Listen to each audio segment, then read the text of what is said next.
Hi friends, welcome to வைசூஸ் வசந்தம். இன்றைக்கி நம்ம சேனலில் ஒரு டிஃப்ரெண்ட்டான கொரியன் ஸ்டைல் நூடுல்ஸ் தான் பண்ண போகிறோம். வாங்க எப்படி பண்ணலான்னு பார்க்கலாம். ஒரு பேன் எடுத்து ஹீட் பண்ணிவிட்டு அதில் ஆயில் ஊற்றிக்கோங்க. அதில் 2-3 பல் பூண்டை குட்டி குட்டியாக நறுக்கி போட்டுக்கோங்க. அந்த பூண்டோட ஸ்மெல் தான் இந்த நூடுல்ஸ்க்கு வந்து ஹைலைட்டாக நமக்கு காமிக்கும். அது நல்ல ஸ்மெல் வர்ற அளவுக்கு வறுத்துக்கிட்டு அப்புறம் ஆனியன், கருவேப்பிலை அண்டு நறுக்கி வச்சுருந்த காய், நான் வந்து கேரட் மட்டும் தான் போட்டிருக்கிறேன். எல்லாம் போட்டு நல்லா வதக்கிக்கோங்க. கொஞ்சம் தேவையான அளவு உப்பு போட்டுக்கோங்க. அப்புறம் தக்காளி போட்டு அதே மாதிரி நல்லா வதக்கிக்கோங்க. நல்லா வதக்குனதுக்கப்புறமா ஒரு ஸ்பூன் ஃபுல்லாகவே வந்து நம்ம இதில் வந்து சில்லி பவுடர் போடலாம். ஏன்னா இந்த கொரியன் நூடுல்ஸ் வந்து கொஞ்சம் காரசாரமாக இருந்தால் தான் டேஸ்ட்டாக இருக்கும். நான் வந்து ஒரு ஸ்பூன் ஃபுல்லாகவே சில்லி பவுடர் போட்டிருக்கேன். அதுக்கப்புறம் ஒரு ஸ்பூன் ஃபுல்லாக சிக்கன் குழம்பு மிளகாப்பொடி போட்டிருக்கிறேன். சிக்கன் ஃப்ளேவர் பொடி எது போட்டாலுமே நமக்கு டேஸ்ட்டு நல்லாயிருக்கும். அப்புறம் வந்து இது கொஞ்சம் சூப்பியாக இருக்கணுங்கிறனால ஒரு பேக்கெட்டுக்கு 300 ml தண்ணிங்கிற அளவுக்கு நான் தண்ணி ஊற்றியிருக்கிறேன்.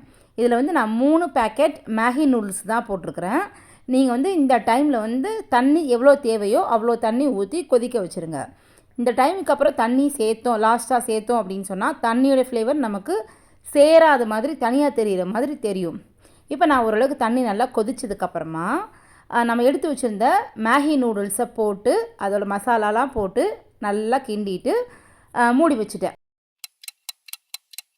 அதுக்கப்புறமா நம்ம ப்ரிப்பேர் பண்ண வேண்டியதெல்லாம் என்னென்னா, ஆஃப் பாயில் எடுத்து வச்சுக்கணும். நான் வந்து ஆஃப் பாயில் போடாமல் ஃபுல் பாயில் தான் போட்டிருக்கிறேன்.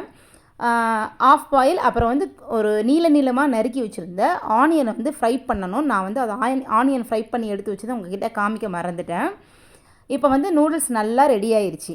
ஸ்டவ் ஆஃப் பண்ணிவிட்டு கொத்தமல்லி தழை தூவிட்டு ஒரு 1/4 ஸ்பூன் சுகரும் போட்டு அந்த வேறு ஒரு பவுலுக்கு ட்ரான்ஸ்ஃபர் பண்ணி வச்சுட்டோம்.